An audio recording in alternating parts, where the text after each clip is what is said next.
भारत द्वारा जारी नोटेम यानी नोटिस टू एयरमैन के तहत अब अरब सागर के एक बड़े हिस्से को अस्थायी रूप से नो फ्लाई जोन घोषित किया गया है।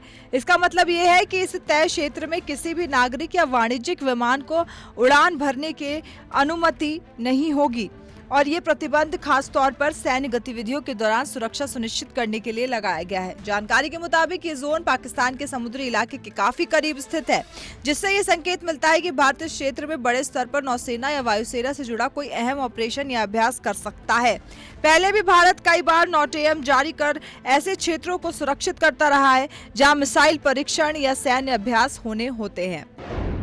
400 किलोमीटर क्षेत्र नो फ्लाई घोषित, नोटेम जारी, उड़ानों पर रोक, पाकिस्तान सीमा के पास गतिविधि तेज, सैन्य अभ्यास या बड़ा ऑपरेशन संकेत। इस फैसले के पीछे सुरक्षा और रणनीति दोनों कारण माने जा रहे हैं, क्योंकि हाल के समय में भारत और पाकिस्तान के बीच तनाव की स्थिति बनी हुई है और ऐसे में समुद्री और हवाई क्षेत्र में किसी भी तरह की गतिविधि को लेकर भारत बेहद सतर्क नजर आ रहा है। रक्षा विशेषज्ञों का मानना है कि इस तरह के नो फ्लाई जोन आमतौर पर तब बनाए जाते हैं जब किसी बड़े सैन्य अभ्यास, मिसाइल परीक्षण या संवेदनशील ऑपरेशन की तैयारी होती है, ताकि किसी भी तरह की बाहरी दखलंदाजी से बचा जा सके।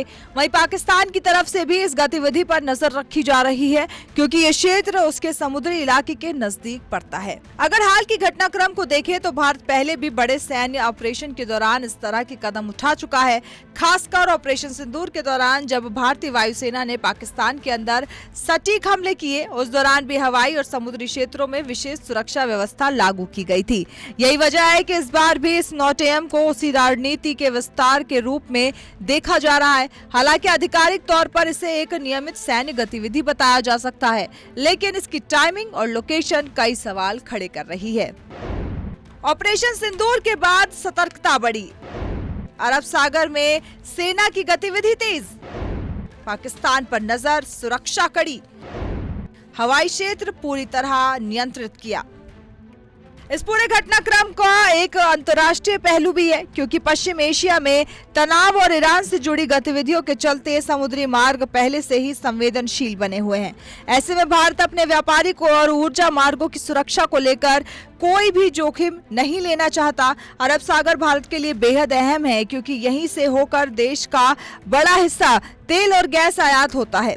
इसलिए इस क्षेत्र में किसी भी संभावित खतरे को देखते हुए भारत पहले से तैयारी कर रहा है। सैन्य विशेषज्ञों का कहना है कि नो फ्लाई जोन घोषित करना सिर्फ एक तकनीकी प्रक्रिया नहीं, बल्कि एक रणनीतिक संदेश भी होता है। इसके जरिए ये साफ कर दिया जाता है कि संबंधित क्षेत्र में उच्च स्तर की सैन्य गतिविधि चल रही है और वहाँ किसी भी तरह की बाहरी मौजूदगी बर्दाश्त नहीं की जाएगी।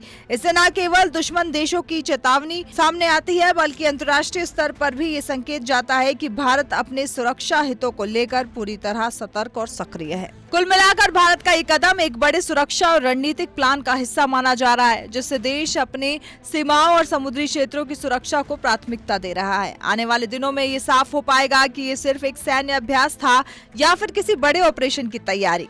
लेकिन फिलहाल इतना तय है कि अरब सागर में भारत की बढ़ती सक्रियता ने पूरे क्षेत्र में हलचल जरूर बढ़ा दी है और पाकिस्तान समेत कई देशों की नजर अब इस पूरे घटनाक्रम पर टिकी हुई है।